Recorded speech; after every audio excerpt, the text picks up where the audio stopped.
Next up is Toby Young. Toby Young is an associate editor of The Spectator and author of How to Lose Friends and Alienate People and What Every Child Needs to Know. Young was co-founder of the West London Free School, the first free school to sign a funding agreement with Michael Gove. He now serves as the COO of the school's charitable trust. Over to you, Toby. Recorded, is it? Not being recorded. Okay. Thank you.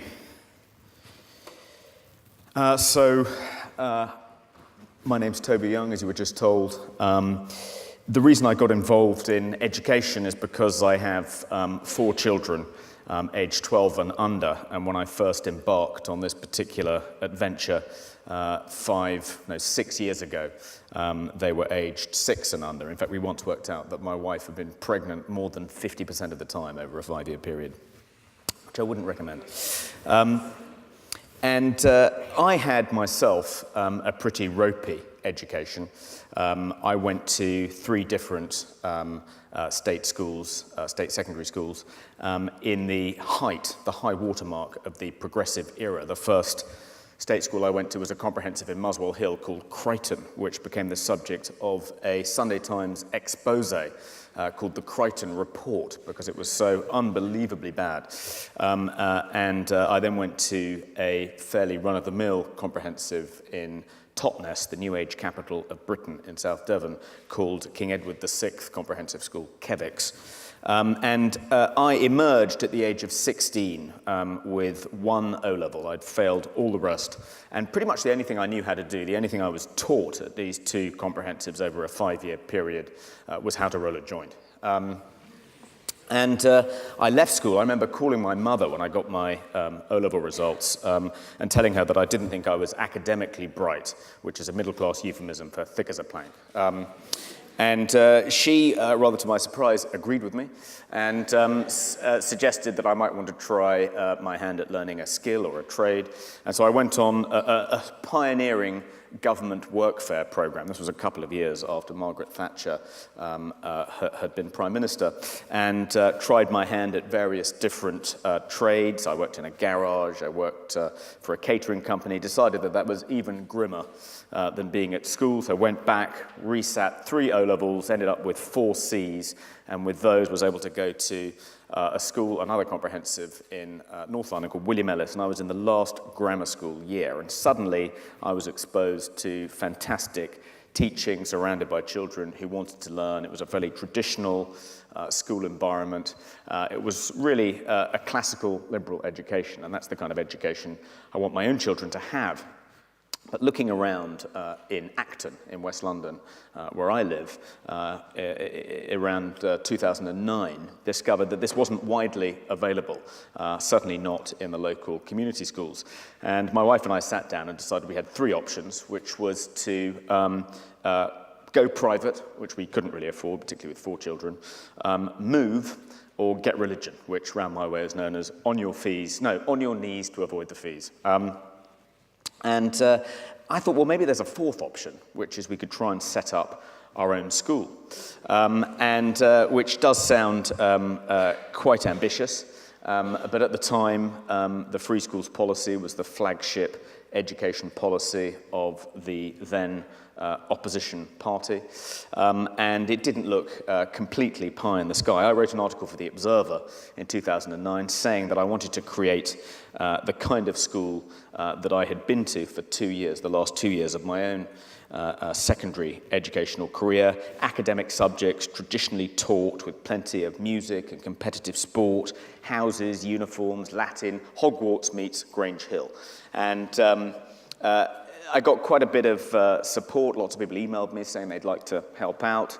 Had a meeting at my house. About 12 people emerged from that meeting who I'd never met before, but who were really keen and enthusiastic, some of them local teachers.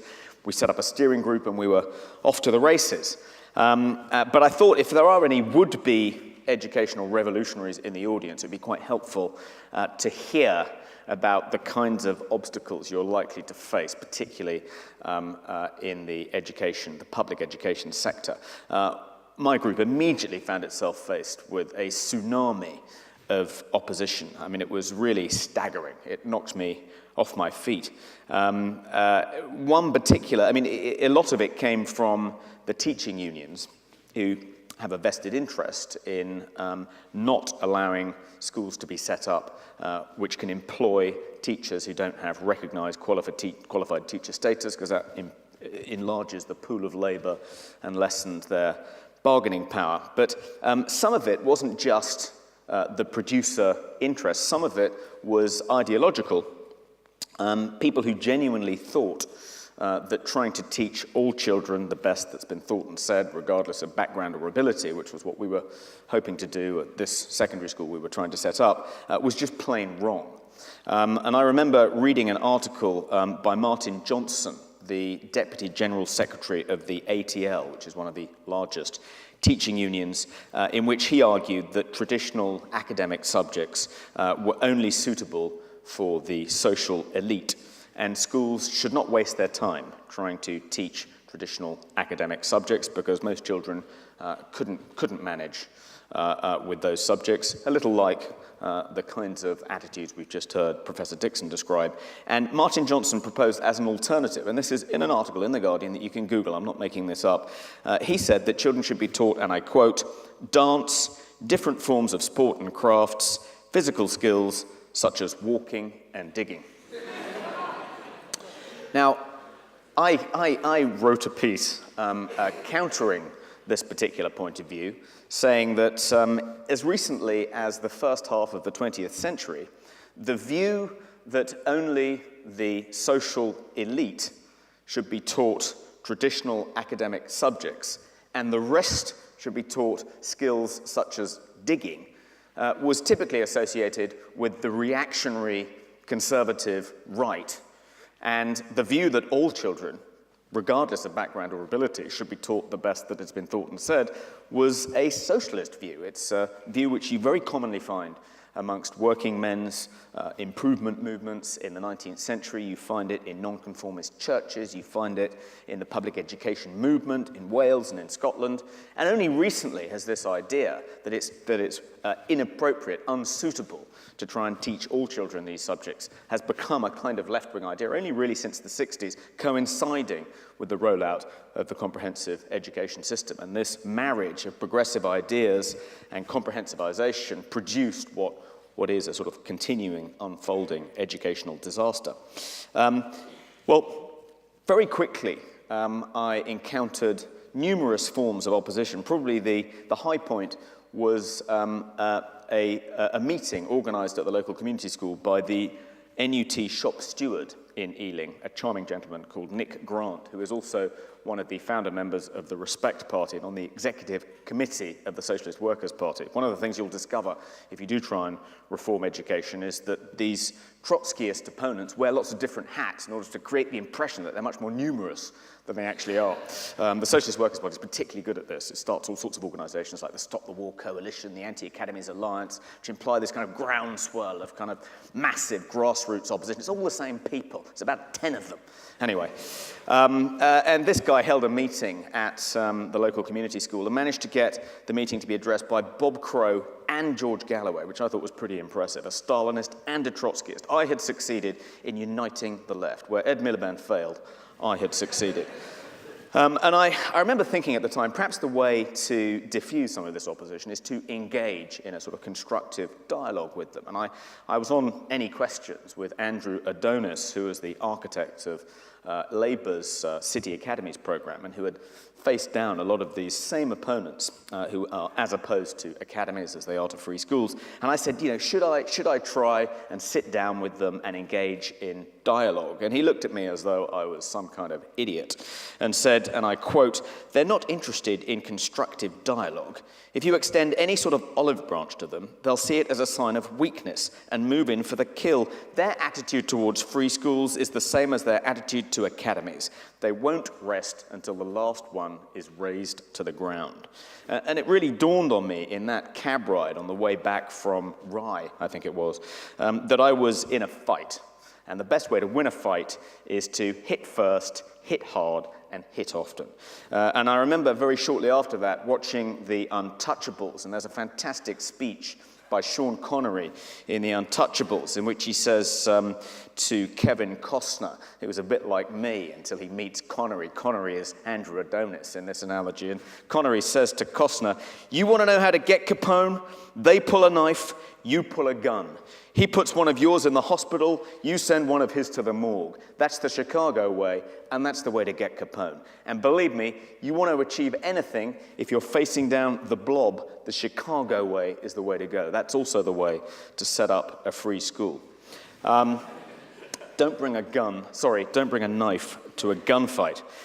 So I learnt to treat obstacles as just one more challenge to overcome rather than a reason to give up. I remember one particularly humiliating occasion in which I was debating Fiona Miller, the partner of Alistair Campbell and a lifelong opponent of educational reform in all its guises.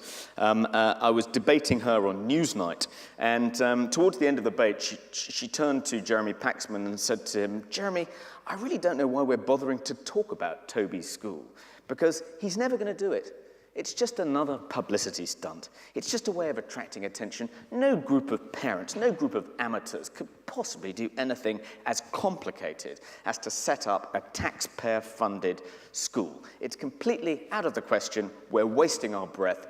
Let's not talk about it anymore. Let's talk about something else." And Jeremy chuckled, and that was the end of the segment.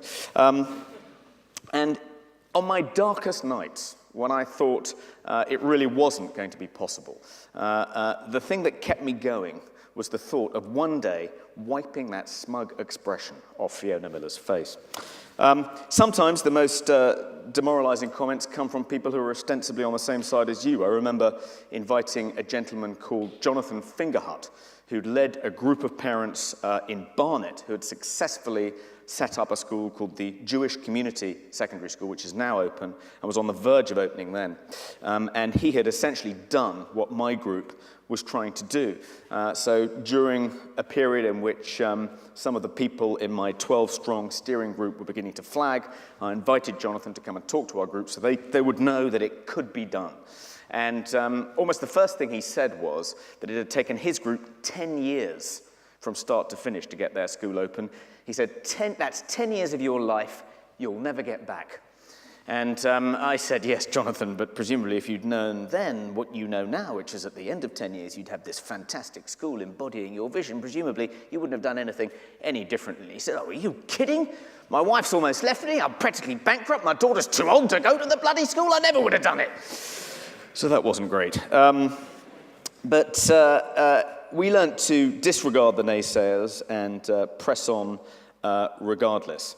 And in the end, we did succeed in getting the school open. 2 years after beginning, in 2011, Boris Johnson appeared to open the West London Free School on its temporary site in Hammersmith. He made quite a good joke. He said, "The Secretary of State has given a new word to the English language. He gave us the school.